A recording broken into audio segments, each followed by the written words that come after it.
Your level of self-esteem or self-worth, your sense of personal value, the amount that you like yourself and respect yourself determines the entire quality of your life. It determines the goals you set and how big they are. It determines how much you believe in yourself, which is how much you persist in your goals. It determines what you learn. It determines how much you like other people, how much they like you back. So the psychology of achievement is based around this concept that the more you do the things that make you feel good about yourself, which is setting goals, working toward them, treating people well, learning, taking good care of yourself, all the positive things that you do, raise your self-esteem, improve your self-image, improve the quality of your relationships with other people, and enable you to have a wonderful life. Take the first step. The first step is always the hardest step because it forces you, like a chick breaking out of an egg when it hatches, the first step forces you to break out of your comfort zone. And the comfort zone is so strong that probably 90% of people are held back from their full potential all their lives because of this vice-like comfort zone.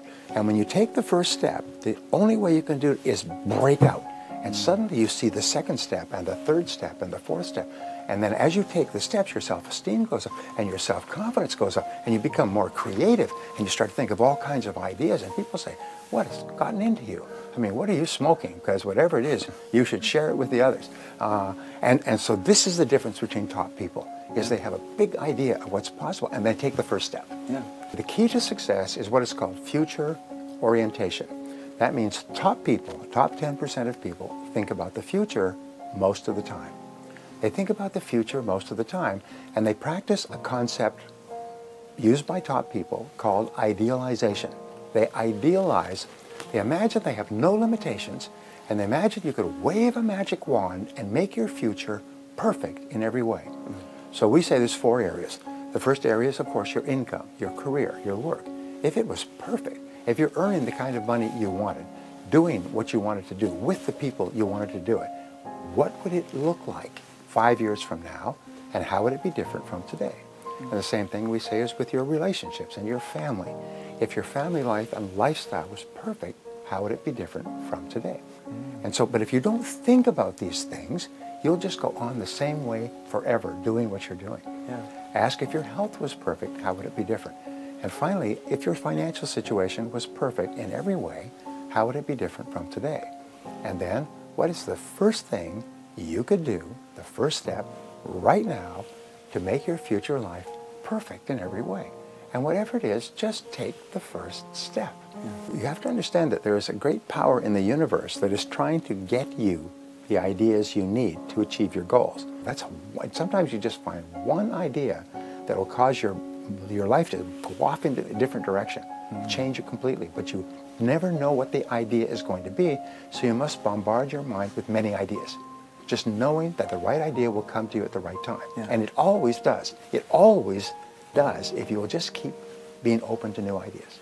Decide upon your goals and your most important goal, and then every day begin your day with a list. The best time to write a list is the night before, because when you write a list the night before, the next morning you'll come up with all kinds of ideas for the list. It's like goals for the day.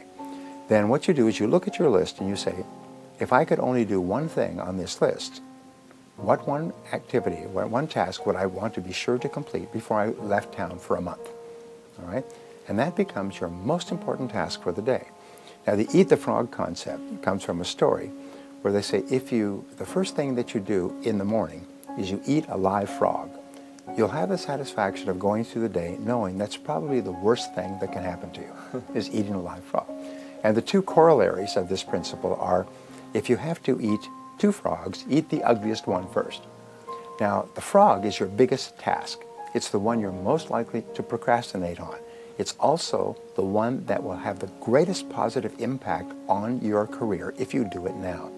And so if you have 2 really important tasks, do the most important one. We say do the worst first. Do the biggest, ugliest one. And the second corollary is that if you have to eat a frog at all, it does not pay to sit and look at it for too long. So what you do is you start on that task. Do the task that has the biggest ramifications first. And then discipline yourself to work single-mindedly at that task. No matter what happens, if you get pulled away, keep coming back to the task like a gyroscope keeps coming back to center. Keep on that task because you've now decided that everything else is a relative waste of time except this task. It doesn't mean they're a waste of time, but relative or in comparison with this task, everything else is secondary or worse. If you can do that and develop the habit of doing that, you will double your productivity the first day, and then it will just continue to increase for the rest of your career. You will be so productive, you'll get so much done, you'll get more responsibilities, you'll get more opportunities. But here's the wonderful thing. Everybody wants to feel like a winner. Everybody wants to feel like a winner. So how do you get the winning feeling? Simple answer, you win.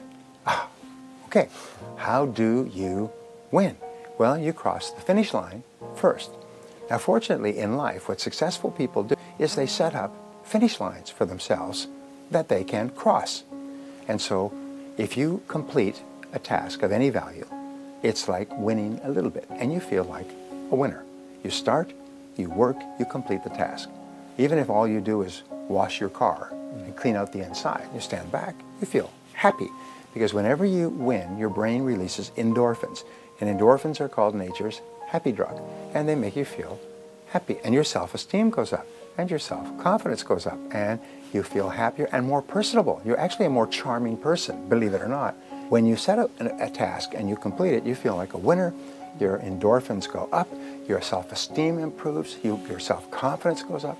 Now, if you have a list of tasks to do, and you choose to do your most important task, and you complete it, you get a rush. It's called an endorphin rush, like that, and your brain releases endorphins which flood your system and make you actually feel exhilarated. You almost laugh out loud. You're happy. Your heart rate goes up. You're smiling. Sometimes you will stay and will work late at night to complete a task, and you get it done at 2 or 3 in the morning, and you finish it, and even though you should be exhausted, you're happy. You can't sleep. You're walking around. You watch television. Because you feel great. So what do winners do? Is they recreate this feeling over and over until it becomes a positive addiction. Now, positive addiction is a very interesting subject. You can get a negative addiction to an illegal drug, or you can develop a positive addiction to endorphins. And positive addictions are fed by setting and completing important tasks, tasks that have an important role in your life. People say, well, don't you lose your spontaneity if you're always working on top tasks? No, you're happy all the time, and you are respected and esteemed by the people around you, and you feel proud, and you have a positive self-image, and people like you, and you earn more money. What's to complain about that? So therefore, it's a very simple thing. Make a list, identify your most important task, start on that, and stay with it until it's done. In all the work you have to do, there are 2 types of tasks. There are A tasks that move you toward your most important goals, doubling your income, improving your lifestyle, increasing your sales and marketing. There are B tasks that do not move you towards your goals, conversations, playing with the internet, reading the paper, going for lunch. In many cases, they move you away from your goals. So here's the rule. Do only A tasks. Do not do B tasks at all. If you will do only A tasks, the tasks that move you toward what you say you want, only those tasks, and then you do the tasks that move you the fastest toward what you want, your most important task, you will have a wonderful life. But most people, 80% or more of people, spend their entire days on B tasks, tasks that are fun, small, irrelevant, useless, make no contribution to their careers, and they don't understand why 10 years have gone by and their income has gone up at the rate of inflation. Whereas the people who've been working on A tasks, their income goes up and up and up. No matter how many things you do, how many tasks you do in a week or a month, and there's usually 20 or 30, 3 of those tasks account for 90% of your value. Only 3. And you make a list of all of your tasks. If you could only do one thing on this list, one task on this list all day long, which one task would have the greatest positive impact on your career? Which one task? Well, it'll usually pop. It'll jump out at you. So you put a circle around it. Then you say, if you could only do 2 things all day long, which would be number 2? And you put a circle around that. If you could only do 3 things all day long, which would be number 3? Put a circle around that. And suddenly, it's almost like all these other tasks fade. Like in a camera shoot, in a movie, they fade, and those 3 tasks are sitting there, like those 3 magic tasks, and you realize, oh my God, those are my big 3. Everything else is secondary. Everything else can be done by someone else, or done later, or not done at all. And then you focus on the 3. do fewer things, but do more important things, and do them more often and get better at them. Repeat. Do fewer things, the big three. Do more important things. Do more of them. Spend more of your day working on those three tasks, and then get better at those tasks so you can get more of them done faster at a higher level of quality. If you will practice the law of three, you'll transform your life.